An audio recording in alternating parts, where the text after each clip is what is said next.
a todos.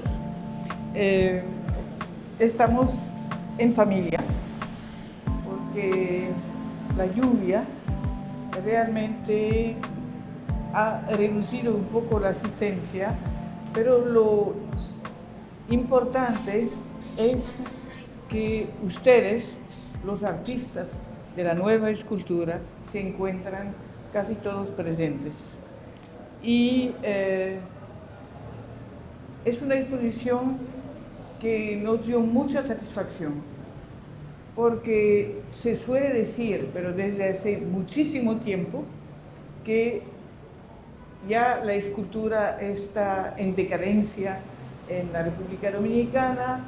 Yo el otro día, por casualidad, encontré un artículo mío del 1979 y yo estaba diciendo que ya no había escultura en la República Dominicana, es decir que luego hubo un simposio de escultura en el 1985 y era el primero, y como sucede, nunca hubo el segundo. Y las obras se deterioraron en la Plaza de la Cultura. Entonces, nosotros colocamos nuestra esperanza en la nueva generación. La nueva generación no en términos solamente de edad, es decir, en términos de edad son 2, 3 generaciones, sino en términos de creación. Es decir, los artistas de lo que llamamos la nueva escultura, una escultura que ya no es de monumento y en cierto sentido, entre paréntesis, una desgracia, porque en los monumentos aquí siguen los desastres, que no es de monumento, que no es conmemorativa, sino una renovación, innovación total en cuanto a los materiales, en primer lugar. Ya no son ni los materiales nobles como antes, ni los nuevos materiales, la resina y el plástico, sino todo lo que se le ocurra al artista, es decir, una libertad total, libertad igualmente en la ejecución. Ya no es la escultura de gusto, por supuesto, sino la concepción y la realización es discrecional de parte del artista. Y eso significa que es una escultura llena de imaginación, llena de hallazgos, que puede ser dramática, pero también a menudo es humorística, es decir, se presta para todos los estados de ánimo y para todas las emociones. Es la primera exposición de nueva escultura que presenta el Museo Fernando Peña de Filló, y hemos tenido observaciones de otros nuevos escultores que reprocharon que no se haya pensado en ellos. Entonces habrá otra exposición, una segunda exposición de nueva escultura, y esperamos que tenga la misma calidad, la misma acogida que esta.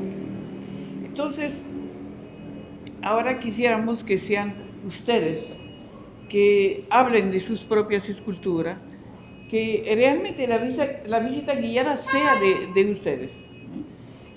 Cada uno dice lo que habla de su inspiración, de su obra, de sus proyectos, lo que quiera, y también si quieren hacer preguntas, o puede haber también un diálogo entre los escultores y entre algunas personas que no son los expositores del público. Ahora yo creo que Alex le va a guiar, sí, en el sentido que vamos a empezar por la sala más pequeña del fondo. Nos vamos caminando hacia acá. Iris va a comenzar a hablar un poquito sobre su obra y luego venimos otra vez acá. Ante todo, gracias por la invitación, Alex, y a doña Marian por el proceso curatorial y por estar aquí en esta exhibición. En el caso de mi pieza, yo vengo hace mucho trabajando con la cerámica. Muchos que conocen mi obra saben el proceso que he tenido durante años. Y trabajo con ella y con otros materiales para quizás situar una obra pública, ya que doña Marian citó una obra pública, la pieza que hice en La Vega, que tiene cerámica y tiene hormigón. En este caso, la cerámica con la madera. Son esos troncos de madera, donde yo lo que hago es tallar en algunas áreas, pero respetar su naturaleza en su gran parte, la forma que tiene, no transformarse. Y entonces, la cerámica, lo que hago con ella, los elementos con los que trabajo, son elementos que yo siento que la madera debe tener. Hay insectos, hay pajaritos así que no son identificables, flores, es muy orgánica. Y es como si por vida de la cerámica le diera un poco de vida a esa madera que ya fue cortada y fue lesionada, fue mutilada. Me llega a mí así, la respeto un poco y le doy un poco de vida con los personajes y los seres que habitan dentro de ella. Realmente es el sentido. Por eso casi todas las piezas que he trabajado con la intervención de la cerámica y la madera siempre tienen unos seres ahí como vivientes. Y por la misma técnica cerámica, que el esmalte se convierte en vidrio, se vitrifica, toma un brillo en algunas áreas. La forma en la que yo la trabajo, depende, por ejemplo, yo la trabajo ya en lo que es la parte técnica, yo la trabajo aquí mismo, a veces amplío los huecos, dependiendo de lo que desee, y por la forma reductora que tiene, que la cerámica al final tiende a reducir, hay áreas que simplemente las voy integrando, porque es un proceso muy lento, porque yo tengo que trabajar este lado y esperar el tiempo que seque para entonces trabajar no la trabajo parada, acostada. De cada lado de esta pieza se toma un tiempo de labor, porque hay que irla, entonces va reduciendo, voy llevándola al horno y le voy esmaltando. Entonces a medida que las reducciones se van dando, voy agregándole más piezas, que son los mismos elementos integradores del conjunto complejo. Entonces si tienen alguna pregunta, no sé qué, pueden hacerla ahora también, no sé si Alex tiene esa parte. Bueno, hola, buenas noches. Mi pieza se llama Eight Snake.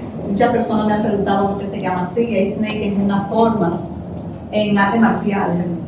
Yo soy taekwondoísta y en una de las formas ya de los danes ya más avanzados hay una forma que se llama Eight Snake. Como ustedes pueden ver, es una misma pieza que se va repitiendo en el espacio, al igual que son las formas en taekwondo. Se van repitiendo en el tiempo y van formando figuras generalmente de animales. En este caso se llama como culebra 8, porque forma un 8, si ustedes la ven de frente, forma un número 8. Y los coreanos decidieron ponerle Eight Snake. Yo la hice, quería mantener la pureza que tiene todo como muy sencillo, lo que tiene taekwondo, que son todo una filosofía, todo muy de simpleza, y quise mantener esa misma simpleza en la escultura. También siguiendo los lineamientos de la cultura oriental, no tiene ningún tipo de pegamento, no está pegada, todo es ensamblado. Lo hice, se mandó a hacer, yo diseñé las piezas en la computadora, en un programa, en Vector, y lo envié a una compañía de muebles que trabaja con una máquina CNC, y simplemente mandé las medidas y todo, y ellos me hicieron las piezas. Hay solamente 3 tipos de piezas, que son estas grandes, las pequeñas que atraviesan y las rapiditas que fijan las piezas. Si ustedes pueden ver, yo, por ejemplo, para guardarla, yo la desensamblo completamente. Se reduce a una pequeña caja del tamaño de las piezas. Yo trabajo siempre que hago un modelo. Perdón, modelo. Siempre hago un modelo de cada. De todas mis piezas, ya sea vaciada con hormigón o si la hago en madera. Siempre hago un modelo. Este es el modelo original. Yo lo hice en madera balsa. Siempre voy trabajando en un modelo. Este no fue el primer modelo, hice varios antes de decidirme por esta pieza geométrica. Y los guardo después porque me da pena botarlo, pero no tiene ningún tipo de valor, simplemente para saber si funcionaba, si se quedaba parada, o sea, si la pieza se quedaba estable, si no necesitaba de nada. Yo diseñé esta pieza para un concurso que se celebró en Taiwán, que era el tercer concurso internacional de esculturas de madera. La pieza ganó mención de honor, o lo que ellos llaman Jurors Honor, o Mention, no me acuerdo bien. Se presentó en el piso, casi como está aquí. Lo único que era a nivel de piso, porque no tenía que mandar hasta el pedestal, y diseñé una pieza que no necesitara ni siquiera un pedestal. Si tienen alguna pregunta. Sí. Sí, la industria de muebles, ¿hay una aquí en República Dominicana? Sí, no, aquí, aquí, sí. Okay. Que están ellos están en las Américas, Okay. en la carretera de las Américas. Yeah. Y Sí. tiene la delicadeza de trabajar madera preciosa porque eso es caoba o cedro. Ellos trabajan cualquier madera, eso es cedro, pero ellos trabajan cualquier madera, solo que tienen sus limitaciones. En este caso no tuve limitaciones porque la pieza es muy pequeña y era repetitiva, pero las limitaciones son el tamaño de la cama. Tiene un formato. Sí, tienen un tamaño limitado, creo que son 48 pulgadas. Sí, o sea que no manejan más de eso. O sea, si alguien quiere trabajar en madera, esas son las limitaciones que tienen. Y por supuesto, si ustedes no conocen los programas de computadora, que les gustan a ellos recibirlo, contratar un dibujante que se lo haga y mandárselo. Es muy sencillo. Dígame. El movimiento en taekwondo, el que lo originó, Sí. tiene ese Sí, patrón. si uno ve, para estudiar la forma, lo presentan en el libro y presentan una imagen del luchador, porque las formas no son más que luchas simuladas contra un contrincante que no existe. Entonces, si uno ve cómo sale como el planito que ellos presentan con los números, qué hacer, forma un número 8, si uno lo ve desde arriba. Eso fue mi inspiración.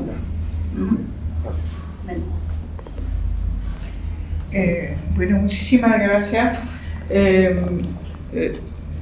Guadalupe nos ha dicho que había ganado un premio prestigioso, un concurso de escultura en cemento, Sí.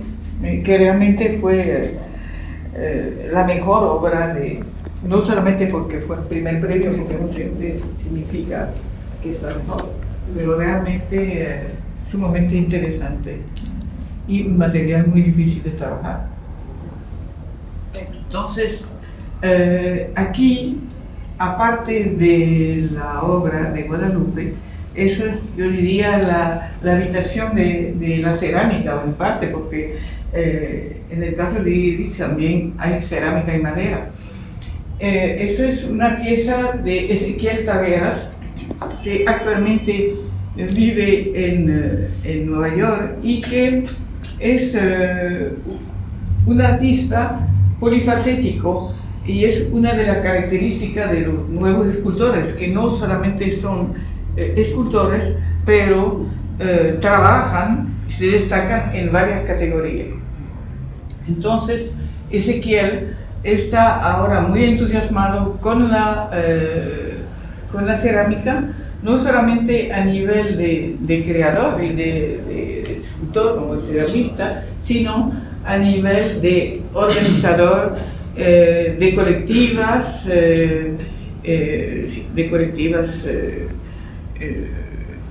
y que esperamos que se celebren por lo menos bienalmente.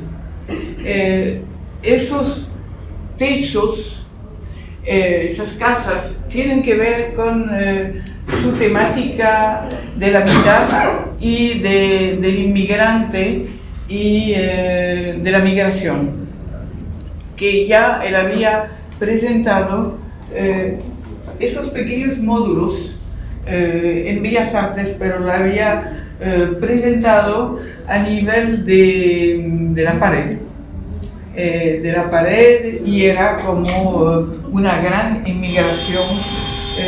Esta vez parece que sus inmigrantes encontraron techos.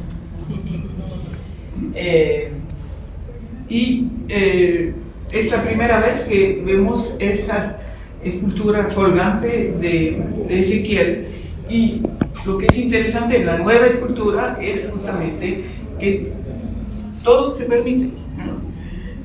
Todo se permite, y que cuelguen, que sea del piso. Entonces lo que lamentamos que él no esté aquí y no nos la pueda comentar, pero nosotros le comunicaremos lo que se dijo acerca de él. La otra artista es Melissa Roedán. Melissa Roedán no tenía en ese momento más escultura, es también una cerámica. Melissa no vive en la República Dominicana, ella vive en Italia, tiene una formación en Italia, en Florencia, y ella es también una artista polifacética que trabaja en pintura, en dibujo, en ensamblaje, en instalaciones, y no solamente polifacética en cuanto a los materiales, sino también a los estilos. Y pocas veces ella hace un trabajo tan risueño, se podría decir, acerca de la infancia. Muy a menudo los temas de Melissa son temas dramáticos, temas que cuestionan la sociedad, que introducen la escritura dentro de la plástica. Esperamos que ella va a seguir y nos podrá presentar en otra oportunidad una pieza de mayor dimensión. Pero como ustedes lo pueden ver, es una artista extremadamente minuciosa, con sentido del detalle, con dominio hasta de la anatomía, de la proporción del espacio, y es una pieza modesta, pero muy agradable y muy lograda. Seguimos entonces. Yo sé que despierta la curiosidad de saber si realmente se puede considerar escultura.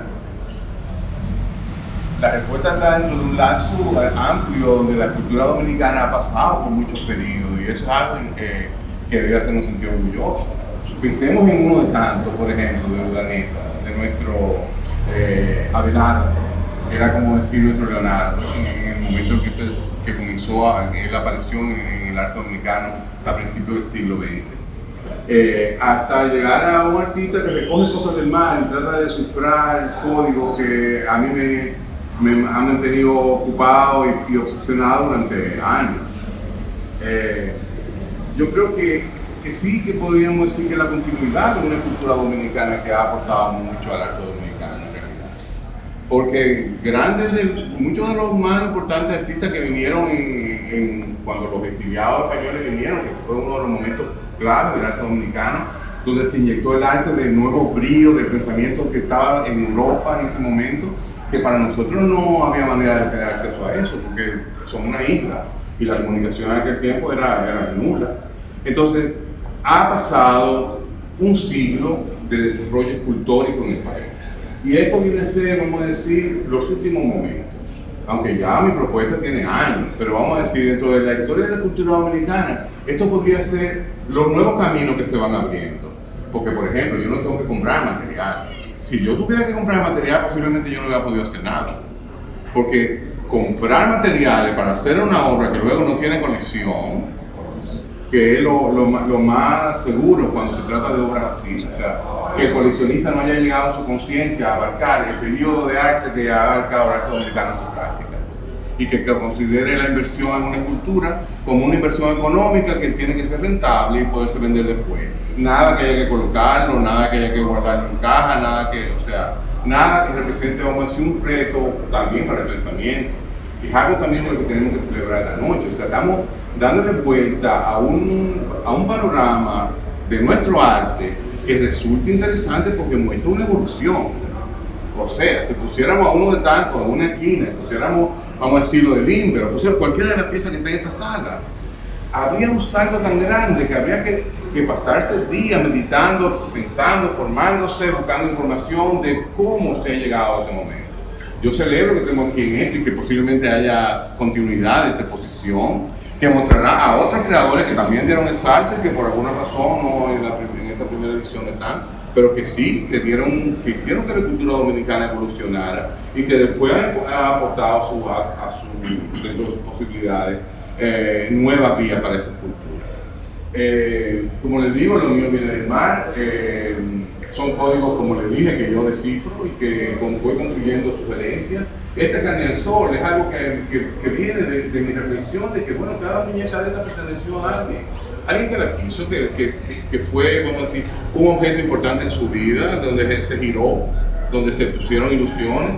Entonces yo creo que esa energía queda, de alguna manera queda, o por lo menos para mí, yo la veo, queda y yo lo ofrezco como testimonio de esas vidas que están marcadas por el agua, o que viven al lado del agua, porque cuando crece el río se le mete a la casa y le lleva todo, incluyendo su muñeca, sus zapatos, etc.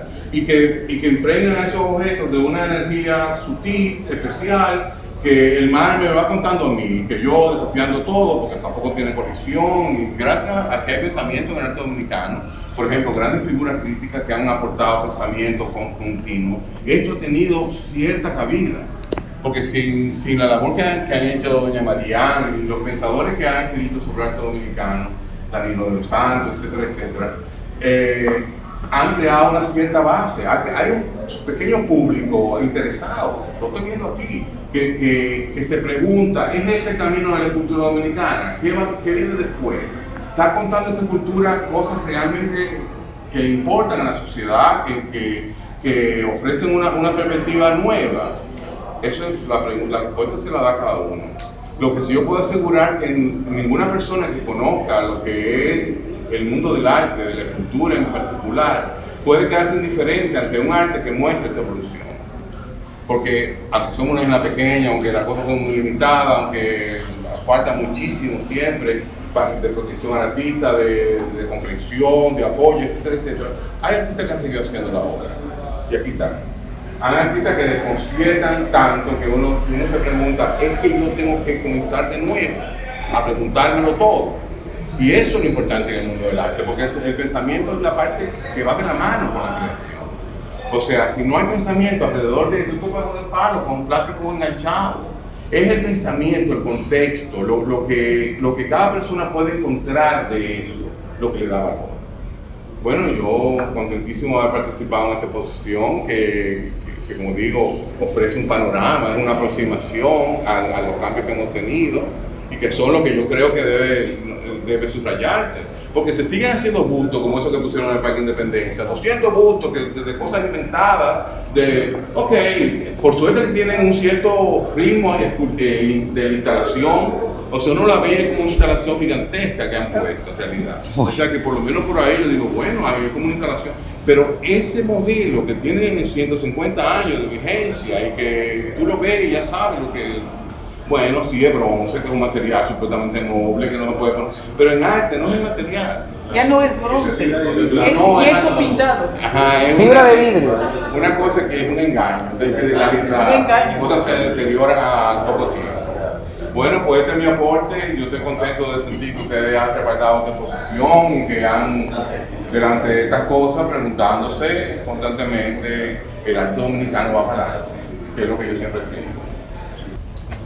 Pues yo trabajo, bueno, soy Ángel Leonardo y trabajo desde siempre fue que empecé a hacer trabajos colectivos inicialmente con amigos, artistas y no artistas, con La Vaina, colectivo editorial y también de intervención y acción, y luego con Champú. Pues siempre tuve como un interés en explorar colectivamente pues nuestro entorno, nuestra realidad pues, social, visual y hasta gastronómica en algunos momentos, es decir, las cosas que se manifiestan en el entorno. Luego que empecé una práctica individual, pues de manera muy fluida, pues empecé a tener interés específico por los objetos y por la arquitectura y por la artesanía, y entonces pues de alguna manera tratando de hilvanar todo eso, pues son manifestaciones estéticas hechas por el hombre en el Dominicano, en el Caribe, en Latinoamérica. Entonces por ahí un poco van mis intereses y casi todos mis trabajos, la mayoría de mis trabajos parten de investigaciones específicas, investigaciones artísticas, no con métodos científicos, pero sí de investigaciones de campo, investigaciones teóricas sobre los temas que voy a abordar o que me interesan para luego abordarlos con objetos o esculturas o intervenciones. Este trabajo específico es un tríptico, una serie de 3 esculturas que se llama Pedernales. La tercera no está aquí presente. Y parte de una investigación que hice con varios viajes al área de la frontera en el suroeste, sí. Anzapit y Pedernales, esas 2 comunidades o pueblos espejos, son 2 pueblos pescadores, están divididos por una frontera que es muy blanda porque Anzapit no tiene acceso por tierra a Puerto Príncipe. Entonces pues hay una frontera ahí que me resultó interesante y que visité varias veces y me interesaba explorar cómo permeaba el conocimiento, los materiales, las técnicas a través de los artesanos y los pobladores y el mercado mismo en esa área de la frontera. Entonces hice acercamientos con artesanos, constructores de sillas de guano, sillas de hoja de palma tejida, que le decimos guano a todos, pero algunas son de palma real, otras son de cana. Y a partir de este pues, trabajo y este acercamiento con ellos, que fue la primera vez que trabajé como investigación sobre artesanía tradicional y colaboración con artesanos también, pues desarrollo esta serie de piezas que son estas 3 pedernales, y la segunda fue otro trío de esculturas, otra serie de 3 esculturas que se llama Yamasá, que entonces ya la hice con un artesano de Yamasá, aquí cerca de Santo Domingo. Estas piezas formaron parte de una exhibición la que concursé, es una iniciativa en la que concursé en Teorética en Costa Rica, en San José, Costa Rica. Era una iniciativa que en 2013 se llamó Contextos Volcánicos y exploraba pues, manifestaciones estéticas o artísticas emergentes en el Caribe insular y el Caribe continental y Centroamérica también. Entonces, pues ahí en ese momento presenté esta serie y otra serie de trabajos que ya desarrollé en otra zona del país, cerca de Gurabo, con tejedores de sombreros de cana. Pues nada, al final todo esto también tiene que ver con el hecho de, o sea, me interesó referir a la silla por un asunto también de una transformación que tiene que ver con el mercado, que tiene que ver con el capital, que tiene que ver con el abandono o dejar de lado pues, la riqueza de conocimiento, el uso de los materiales locales y el entorno. Y si comparamos la cantidad de sillas de guano que había cuando yo crecí en los 80 con la que hay ahora, que han sido todas sustituidas por sillas de plástico. Incluso en uno de mis viajes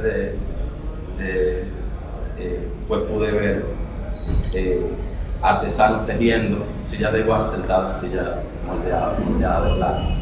Entonces también un poco tiene que ver con eso, con dirigir la mirada otra vez a esa riqueza y a esos valores bueno, que forman parte de nuestras tradiciones y que desde antes de la colonia son indígenas, que están ahí también, unas riquezas que están en el entorno, en las plantas que nacen espontáneamente. He trabajado casi paralelamente la escultura y el dibujo en mi carrera.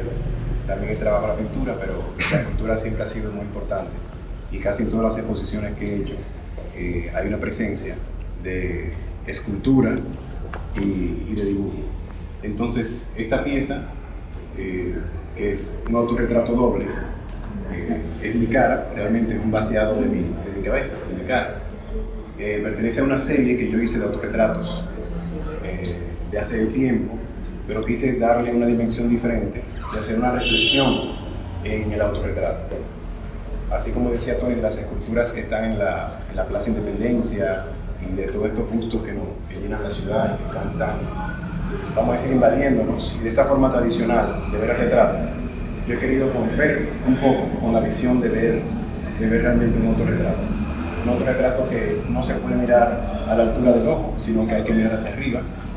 Un autorretrato flotante que también crear un poco de intriga, porque hay una cabeza que mira hacia el cielo, otra que mira hacia abajo. Entonces es un autorretrato, vamos a decir, fragmentado, para que el público se cuestione un poco de realmente qué es la intención de yo haberme colocado de esa forma. Y entonces, bueno, también esta pieza se conecta con mi dibujo por la sombra que refleja en la pared. Mi dibujo sobre Plexiglas, que es una serie que ya tengo unos años trabajando, es una exploración sobre las formas proyectadas, la luz proyectada que produce sombras y formas en la pared. Hay un doble lenguaje, el lenguaje corpóreo, escultural, pero hay otra pieza que es la que se refleja. Se puede decir que esto es un dibujo en la pared que sale de la escultura, o se puede decir que es la escultura misma vista, porque tiene diferentes planos de sombra vista de otra manera. Entonces es parte de mi trabajo crear esos planos, una superposición de capas, de ideas, y bueno, los materiales son varillas de hierro soldado y las cabezas están hechas de resina con yeso. A mí me gusta trabajar, explorar materiales nuevos, no es que sean tan nuevos, pero explorarlo de forma diferente. Crear, por ejemplo, esta nube, pero es una nube con una ligereza, sin embargo está hecha de hierro, está flotando. Y bueno, es una pieza que yo hice especialmente para esta exposición. No me interesaba tanto la terminación, que si fuera una pieza muy pulida, sino básicamente la exploración es de hacer una serie que pudiera tener un lenguaje también bidimensional con sombra en la pared. Entonces, básicamente esa es la idea. Eso es ciertamente una obra muy impactante que ya se presentó en el exterior y causó conmoción. Sobre todo en el exterior, donde no se conoce, por ejemplo, el problema de la niñez dominicana, de las niñas embarazadas. Ahora, es una obra que tiene realmente varios aspectos que tenemos que comentar. Eso se llama Una niña con máscara de piel de muñeca.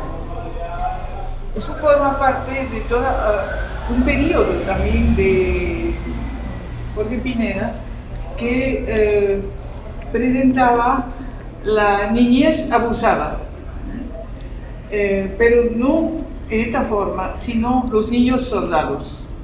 Y era muy interesante, esos niños tomados como rehenes por ciertos ejércitos, sobre todo en África, niños de 9, 10, 12 años que se convierten, a pesar de ellos, en víctimas y victimarios, y que pocas veces conservan la vida y una esperanza.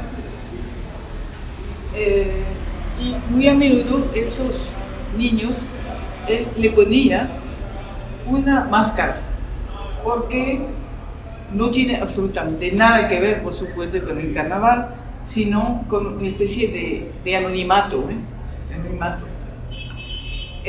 Lo que es interesante es que otra vez nos encontramos con las muñecas, ya un empleo diferente de la muñeca de Tony Capellán, pero son estas muñecas, esa vez trozadas, ensambladas y convertidas en máscaras. ¿Qué quiere decir? Niña con piel de muñeca, niña con la edad de jugar con muñeca. Eso yo creo que esa máscara tiene ese sentido metafórico. Y luego es la tragedia que todos los días leemos en los periódicos de las niñas abusadas, violadas, la mayor parte por miembros de la familia, y que tienen su futuro la mayor parte del tiempo roto, y que desgraciadamente hay un sector cerrado de la opinión pública, yo no voy a decir quién, que encuentra que eso es una celebración de la vida, cuando realmente es una pequeña muerte, no es una pequeña vida que hay. Luego, como la ha hecho Tony, perdón, como la ha hecho Jorge, entonces es una manera también a la vez realista y expresionista. Uno tiene la impresión que el personaje se está derritiendo, es como si sus ilusiones, su infancia se están derritiendo. Se colocó la pieza frente a la ventana. Yo creo que la colocó así Alex, y tiene un sentido que un poco bloquea la tragedia. Ella está mirada por la ventana abierta, entonces tal vez le quede todavía esperanza. Como ustedes lo saben, Jorge Pineda es uno de nuestros. Siempre hablamos, y es interesante, del arte joven dominicano. Y a veces no nos damos cuenta que ya son personas que llaman a mitad de carrera, pero siempre, yo no sé, nosotros los críticos lo consideramos siempre con todos ustedes como jovencitos, ¿no? Pero se nota tanto en el concepto, en la preocupación, en la realización, que ya realmente son artistas maduros. Y tenemos que notar que Jorge, desde que empezó, siempre se preocupó por la niñez abusada, por la niñez pobre, por la niñez, los niños que trabajaban, los limpiabotas, por ejemplo, hubo instalaciones extraordinarias, y era seguido. Si pensamos en su obra, siempre se trata de la niñez. ¿Por qué? Porque realmente es la edad más vulnerable. Es la primera vez que ella está con un mensaje diferente, como de esperanza, como dice doña María, porque en la mayoría en diferentes países que ha estado, se colocaba o en un rincón o pegada a la pared como por la vergüenza. No, de castigo. Y de las dos cosas. Sí, las dos cosas, bueno, porque el arte tiene todas las posibilidades de interpretación. Y cuando, yo me acuerdo que cuando entré aquí el día que estaba montando y la vi ahí, me cautivó. Y mira que Pascal y yo fuimos muchas veces lo que tuvimos que montar eso en otros países, y siempre estábamos, que ahí no, que tiene que... Y ahora de repente yo la vi y tomó como otro aire, otra dimensión, y la verdad me gustó mucho. Sí, en verdad la pieza nos demandaba, por conocer la historia y conocer la motivación de Jorge, nos demandaba condenarla aún más, es decir, continuar el castigo que ya traía intrínseco la pieza y la historia. Pero excepto una vez, la primera vez sí que se presentó, estaba en todo lo contrario, entonces estaba expuesta al público, que fue cuando se presentó en el Centro Cultural de España. Tenía esa frontalidad en el altar del Centro Cultural de España, que es como una capilla, Y ahí estaba como en otra tesitura que también comprometía el tema, de alguna forma comprometía aún más la tragedia de la niña. Felicidades que esa nueva le podemos dar una nueva mirada que no sea tan terrible como las anteriores. No, realmente, que no deja de ser terrible, eso no se lo quita, claro. pero sí le pusieron la esperanza. Realmente en términos museográficos, lograr que estuviera aquí fue prácticamente un ejercicio de experimentación y también de pulso. Estuvimos varios días con el tema de dónde ubicarla. De hecho, por aquí estaba Tony Capellán, que estaba instalando su asunto. Bueno, tuvo Limber y en diferentes momentos tuvo Belkis. Y ustedes tuvieron, antes de que concluyéramos la museografía, y realmente cuando finalmente dimos con este lugar para colocarla, que estábamos cerca de la entrada, se hablaba de todo. Y creemos que finalmente la pieza, al estar en este lugar con estas características tan específicas, que si el piso, que si compiten las piezas, que si llega hasta el suelo, finalmente al final entendemos que ganó, y también se ve expuesto en diferentes sitios, incluso fuera del país. Al llegar aquí otra vez y en este espacio, entendemos que encontró una nueva lectura, incluso esperanzadora, a una pieza que tiene tanta fuerza y que proyecta una realidad terrible de nuestra sociedad. Entonces, bueno, buenas noches. Mi nombre es Bertis Ramírez. Esta pieza se llama Tú y Yo, y la mayoría que estamos aquí, supongo, la mayoría, nos recordamos cuando éramos niños que había unas paleticas que se llamaban Tú y Yo porque tenían dulce y dulce de cada lado.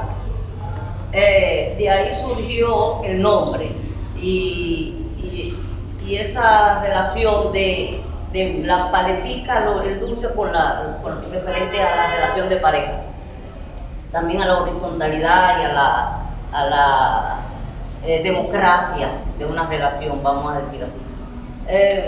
Dentro de mi tema realmente está no mayormente el tema de la relación de pareja. Mis temas casi siempre tienen que ver más bien con historias cotidianas, no necesariamente mías, pero en los temas de relación de pareja, la mayoría, pues, ahora lo confieso porque estoy divorciada, que tenían que ver con la pareja, con mi conocimiento de lo que me proporcionaba tener una vida relacionada con un hombre, y cada día yo aprendía de eso, de esa relación. Esta pieza es muy vieja, y yo ahora, con la distancia, probablemente tengo una lectura diferente a el momento en que yo la creé, porque estaba involucrada todos mis sentimientos y todo eso. Pero un poco uno lo mira ahora y es la complejidad de lo que es las relaciones de pareja, que están en ese rollo, pero si uno se da cuenta, es una de las piezas más democráticas, porque los dos tienen el mismo protagonismo, los dos tienen sus propias luces, los dos tienen sus propias agendas y están en la misma horizontalidad. Entonces, yo creo que con el tiempo yo he venido teniendo una lectura más amplia de la pieza que yo mismo creé, quizás porque yo estaba envuelta en otra cosa que ya ni me acuerdo. Entonces, eso es lo bueno de la lectura, y cómo una obra puede en el tiempo irte diciendo cosas que quizás tienen que ver con el momento que tú estés viviendo. Por eso yo siempre digo que nadie tiene la razón cuando habla de ninguna pieza, sino que todos tenemos la razón, porque uno se acerca a la pieza con lo que es su propia historia y con las herramientas que la historia de uno le ha dado. Y con esas herramientas es que uno empieza a adentrarse en el mundo de esa maravilla que está delante de ti o de lo que sea, y tú empiezas a decodificar con tus herramientas. Entonces, ¿cuál es la historia? La historia tuya es la válida, la historia del otro es la válida, y cada historia es válida. Le puedo contar eso de que yo tenía seguramente una interpretación diferente de mi propia pieza, y ya con el tiempo, las herramientas que me ha dado la vida, ya yo le estoy dando otra resignificación. Así mismo, yo imagino que tú te habrás dado cuenta, quizá ahora mismo, en estos días, muchos años después, pero tú hablas de ese planteamiento de la horizontalidad, de la igualdad, de que cada uno tiene sus luces, pero no sé si tú has tomado en cuenta que la pieza nos está diciendo que independientemente de esa democracia y de esa igualdad, las cabezas se dirigen hacia polos opuestos. Exacto. Porque no tienen completamente, porque no necesariamente tener los mismos valores. Exacto. Indiquen que tú te diriges hacia el mismo lugar. Exacto. Con todos esos mismos valores. Sí, está muy buena la observación. Están hechos de la misma masa, ¿verdad? Forman el mismo cuerpo. ¿Sí? Hay una complicidad en esa relación y unos acuerdos ya tomados, ¿verdad? Pero eso no quiere decir que yo tenga que seguir tu propia agenda, ni el otro decir que cada quien. Entonces, yo tuve una instalación que se llama Entretejida, que tiene más o menos este mismo criterio. Y de hecho parte de la relación entre mi hermana y yo, no de la relación como ella y yo, sino hablaba de la relación, de cómo la sociedad nos coloca solamente por el hecho de ser hembras.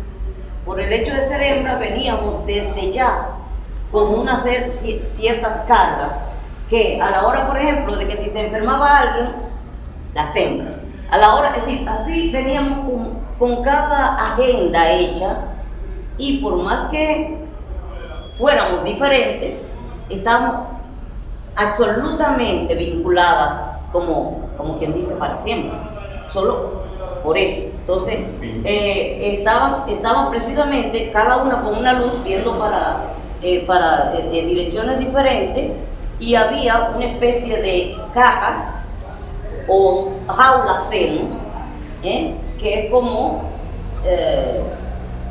yo no recuerdo, doña María, ¿verdad? Entretejida. Y esa es, y además con la proyección así tal cual, porque también me gustaba el hecho de la proyección en la pared, ¿verdad? De eso que puede ser rollo pero reja, que se proyectara también en la pared. Y eso también tenía la otra, sí, ese asunto de, ok, somos hermanas, somos esto. Ella ni supo siquiera que yo estaba haciendo una pieza, ella lo leyó alguna vez, pues yo lo di en una entrevista. Dice, pero yo no sabía que era de nosotras dos.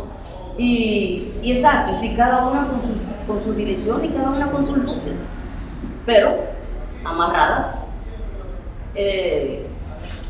por las circunstancias sociales y familiares.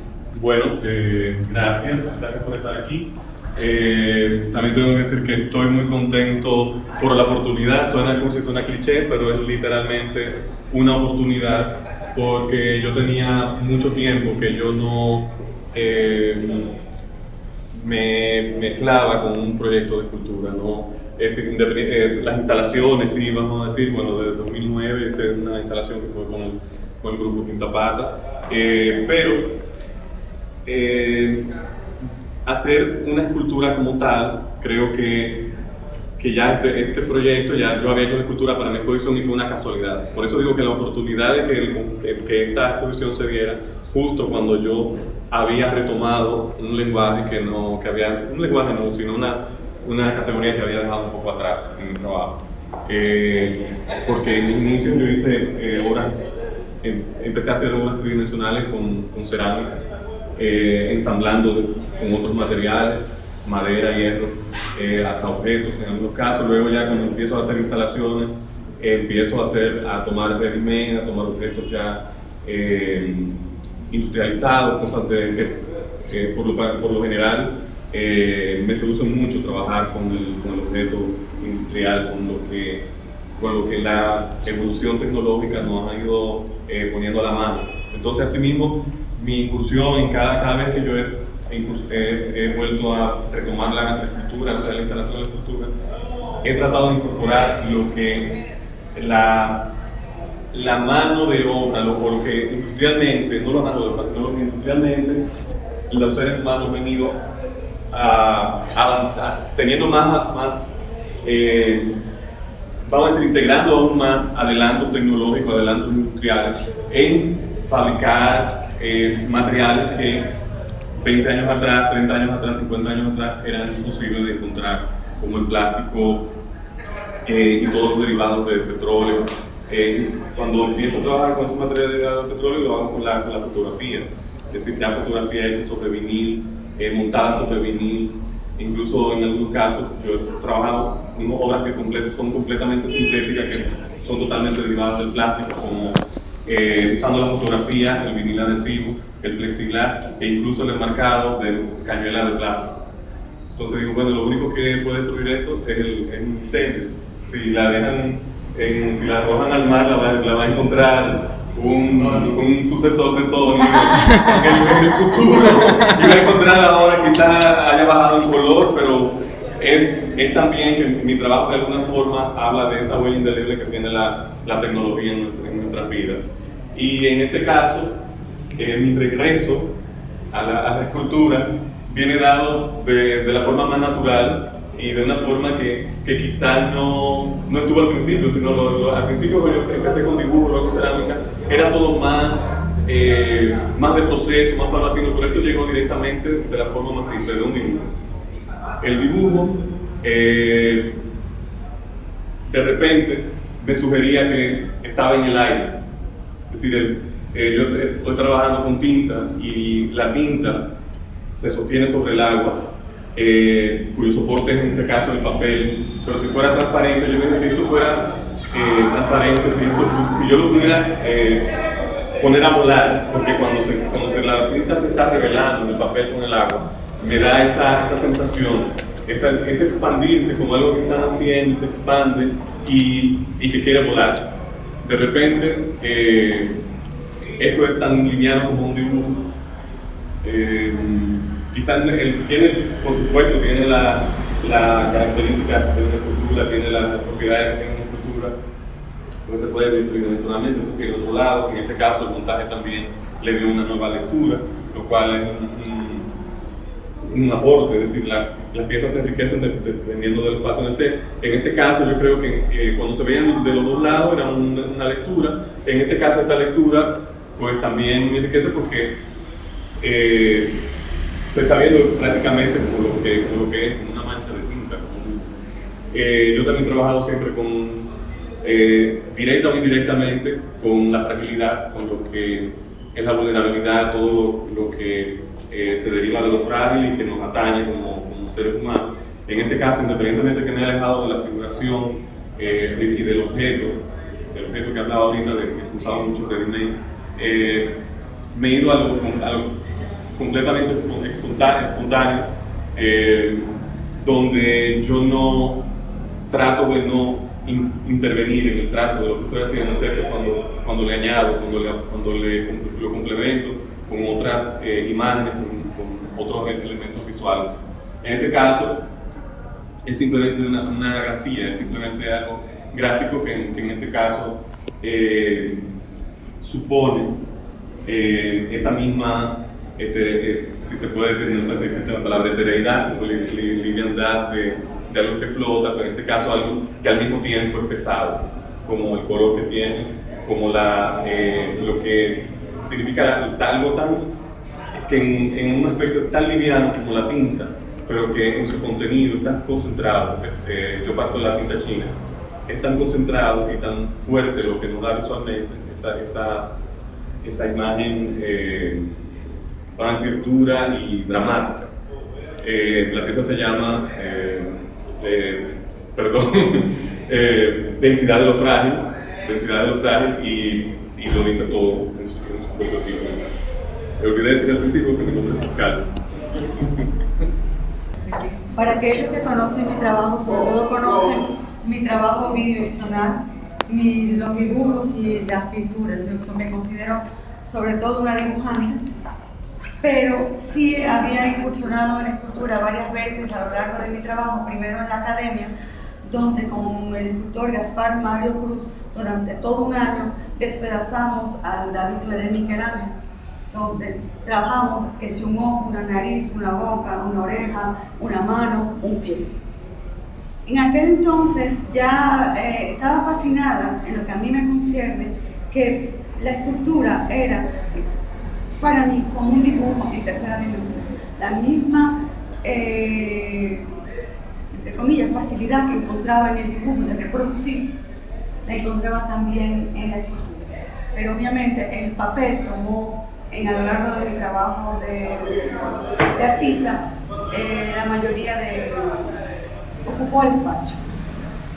A lo largo de mi trabajo me presenté sobre todo algunas instalaciones donde sí pude crear, no solamente tomar elementos encontrados, ¿no? Elementos ya sea directamente en las tiendas o encontrados en el borde de una playa, pero esta vez, de la misma manera que Pascal habló de una escultura que nace en el dibujo, esta obra que se llama Guardián nace a partir de un dibujo. Ese perro que es también un elemento recurrente en mi obra, se encuentra muy a menudo ese perro en esa posición en mi trabajo, en diversas obras, como Líbrame, como vine y vi que fui y vi que todo era vano, la misma pose.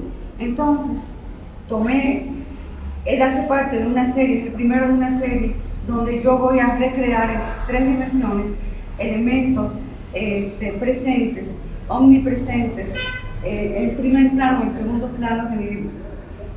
En este caso hay un material poliuretano.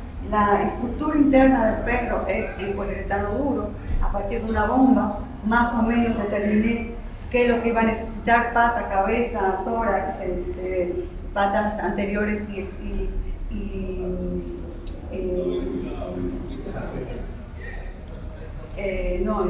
anteriores y posteriores.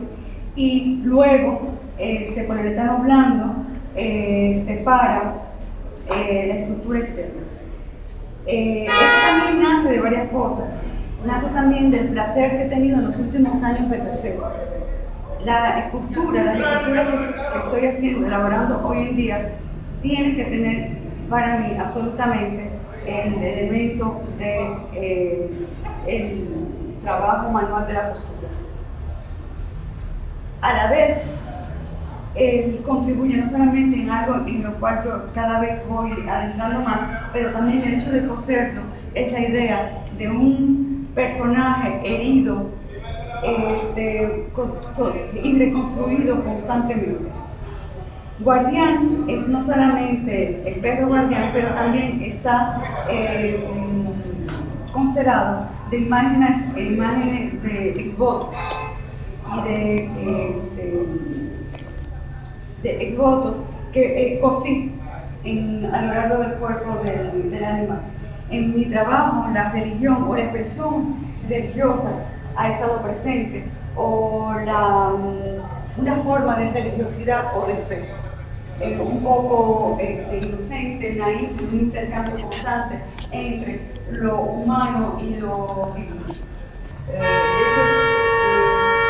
es una escultura de Raquel Pajewski, que la primera vez que uno la descubre, causa sorpresa. Bueno, no tanto en el contexto de la producción de Raquel, que es una producción muy diversificada, que aúna dibujo, pintura, ensamblaje, esculturas, pero generalmente su trabajo es menos geométrico, vamos a decir, en menos una construcción, como en este caso, y lo interesante es que uno lo ve a la vez como construcción y como un juego de construcción gigante. Entonces, esos bloques de cemento alternan aparentemente, uno no sabe si con cajas, con cofres, y en realidad son otros bloques de cemento, pero envueltos en pedazos de tela y cosidos, como Inés Tolentino y otras artistas. Raquel Payegonsky cose, borda. Es que las mujeres de hoy ya no tienen el complejo de inferioridad que coser y bordar pertenece a un oficio tradicional y conservador de la mujer, sino que ellas justamente enriquecen su trabajo, sus obras plásticas justamente con el bordado y la costura. Entonces, esto es una escultura muy interesante porque la podríamos hasta deconstruir y reconstruir de manera distinta.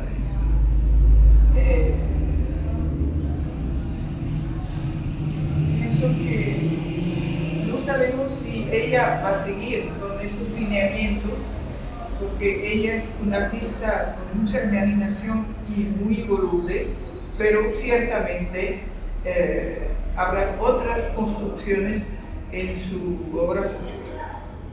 Esta obra se llama, ¿cómo le llamamos? Patutus. Patricia Castillo ha sido una artista que desde más o menos el 1995, lo recuerdo, en Bellas Artes, cuando no había espacio para esto, estaba haciendo un arte contemporáneo que nadie entendía, que se rechazaba, que encontraban que era una burla a la verdadera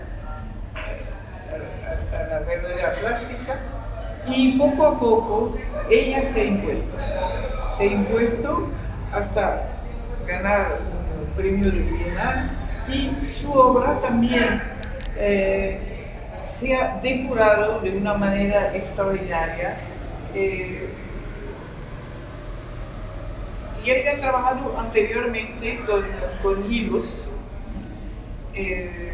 pero pensados en la horizontalidad, y era la primera vez que veíamos esas construcciones, se puede decir, en hilo y madera colgante. Y lo que es interesante es ver cómo se hacen. Se hacen realmente de una manera artesanal. Y uno se sorprende de ver, uno piensa justamente en la labor de tapicería, la labor de tejido, nuevamente una labor tradicional para hacer una escultura contemporánea. Muy interesante también ese contraste con el blanco y negro y la colocación de esos maderos justamente que introducen la gravidez, el peso, y le dan más peso en general a su escultura. Podemos observar también que como escultura colgante es una escultura móvil. No se atreve a tocarla, pero además se mueve al compás de los movimientos de la tierra. Pienso que es una obra extremadamente pura y hermosa desde el punto de vista plástico. Clasificable en el movimiento cinético, óptico, si queremos una clasificación, pero justamente lo interesante de la nueva escultura, entre comillas, que ya prescinde de clasificación. Ya vamos a tener que quitarnos de la mente nosotros el crítico, el empleo del oísmo. Y ustedes nos han ayudado. Yo creo que la última pieza es la de Fernando Varela. Fernando Varela se interesa, hace mucho que trabaja en instalaciones y en escultura. Yo diría desde hace más de 30 años que trabaja en escultura. Aún ha comenzado por la escultura. Entonces, pero esta serie de la forma en el vacío es como si primero ha comenzado por la pintura, por pintura de gran formato y luego como de las dos dimensiones, como podemos darnos cuenta, es una gran placa que se va abriendo y cortando, y a partir de esta placa se va creando la tercera dimensión. Y eso es un estudio que él ha hecho, a la vez práctico, vamos a decir, matérico y teórico, sobre la importancia del vacío y cómo el vacío se puede llenar si lo queremos. En cuanto al color, como son obras de metal, siempre, yo creo que a veces ha habido de esas formas de vacío en rojo, pero siempre en metal. No sabemos si él va a seguir en esa tendencia, pero yo diría que dentro de la nueva escultura, yo no la llamaría nueva escultura, sino escultura en transición. Falta la pieza de Amaya, que la vamos a ver en el patio. También fue muy interesante, bueno, es una de las piezas de la serie que ella trabajaba, las palmas en metal, ¿no? María me puede ayudar con eso. Esto fue toda una serie. Contrasta con su obra habitual. Realmente. La obra de ella es siempre las maternidades, muy la orgánica, pareja, muy orgánica, una obra muy tierna, neorrealista, y esculturas inspiradas en Camille Claudel, bastante, pero de pequeño formato. Entonces esto es una liberación. No, bueno, realmente para nosotros ha sido un ejercicio sumamente interesante tratar bueno, es la primera exposición donde invitamos artistas a exponer en este museo que ya está ampliado, en el cual Fernando Peña de Filló tiene sus salas antológicas, y la intención es en este espacio hacer salas temporales, y esta precisamente era el primer ejercicio de invitar artistas en una exposición colectiva. Y bueno, creo que nos ha encantado trabajar el tema de la escultura, y precisamente antes del cierre de esta exposición tenemos varias actividades. Esta exposición se termina a mediados finales del mes de agosto, y tenemos en el mes de junio, este fin de semana tenemos un taller para niños sobre escultura en barro. El mes próximo, en julio, tenemos una actividad, un panel titulada ¿Hacia dónde va la escultura dominicana? Esto va a ser el 27 de julio, y le estarán llegando la convocatoria sobre esta actividad. Y también tendremos el sábado 22, tendremos un taller de escultura móviles para niños y adolescentes. Y bueno, queremos agradecerles a los artistas que se han interesado, han atendido al llamado de venir a acompañarnos acá. Y bueno, lo vamos a brindar un vinito, pero en la parte refrigerada de aquel lado, y para que sigamos hablando un poquito. Y creo que es interesante el diálogo también, y aprovechar que están por aquí los artistas para también hacer algunas preguntas. nada, muchísimas gracias a todos por estar acá.